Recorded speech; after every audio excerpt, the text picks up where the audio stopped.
Bismillahirrahmanirrahim. Dear students, you are watching educational channel KMCH. I am Khalid Mahmood from KMCH Physics Academy. Our subject is Physics of class 9th.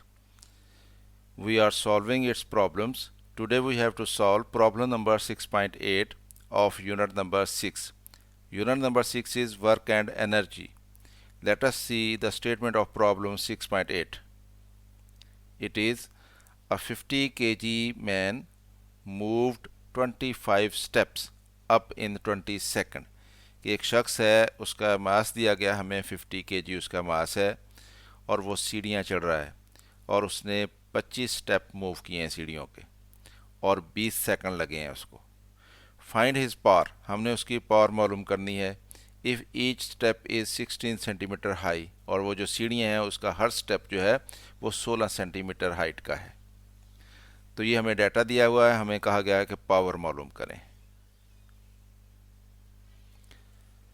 Number of steps दिए गए हमें 25. Height of each step जो है वो 16 centimetre है. हम इसको metre में कन्वर्ट कर लेते हैं. 100 पे डिवाइड करना पड़ेगा, 0.16 मीटर बन जाएगा. और टोटल हाइट जो उस शख्स ने सीढ़ियाँ चढ़ी हैं वो हमें कैसे मालूम होगी. वो एक स्टेप की हाइट जो है वो 0.16 मीटर है और उसने 25 स्टेप जो हैं वो चढ़े हैं. तो इसका मतलब 25 को 0.16 से मल्टीप्लाई कर देंगे तो टोटल हाइट जो है वो हमारे पास आ जाएगी. तो total height is equal to H is equal to 25 into 0.16 metre. तो ये 25 को जब हम 0.16 से मल्टीप्लाई करते हैं तो ये 4 बन जाता है. तो 4 मीटर, इसका मतलब टोटल सीढ़ियाँ जो 25 स्टेप उसने चढ़े हैं तो टोटल हाइट जो उसकी बनी है वो 4 मीटर बनी है. मास ऑफ मैन वो 50 kg दिया हुआ है हमें. टाइम जो उसने लिया है टी वो 20 सेकंड दिया हुआ है. हम इस शख्स का पहले वेट मालूम कर लेते हैं और वेट मालूम करने के लिए आपको मालूम है कि वेट के लिए हमारे पास फार्मूला था W is equal to mg. तो weight of man is equal to आ जाएगा, ये m की वैल्यू आ गई यानी उसका मास आ गया, और ये g की वैल्यू आ गई 10 मीटर पर सेकंड स्क्वायर. तो ये 50 को जब हम 10 से मल्टीप्लाई करेंगे तो 500 बन जाता है और किलोग्राम मीटर पर सेकंड स्क्वायर न्यूटन होता है.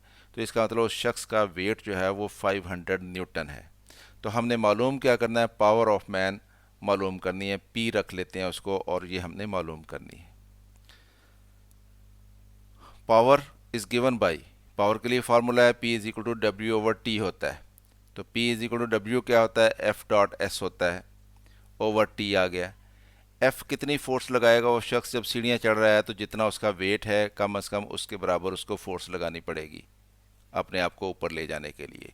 तो F is equal to W हो गया. और S कितना डिस्टेंस जितना ट्रैवल करना है उसने, वो जितनी हाइट उसने जानी है उसकी जगह पे हाइट आ जाएगा, और टाइम जो हमें दिया होगा हम यहाँ पे लगा देंगे. वैल्यूज़ पुट कर लेते हैं. वेट उस शख्स का कितना है, 500 न्यूटन है. एच कितना है, 4 मीटर उसने ऊपर गया है, वो टोटल डिस्टेंस जो है सीढ़ियों का हाइट जो है. और टाइम कितना लगा, 20 सेकंड लगा. तो 500 को 4 से मल्टीप्लाई करेंगे 2000 बन जाता है, ये न्यूटन मीटर बन जाएगा और नीचे 20 सेकंड है.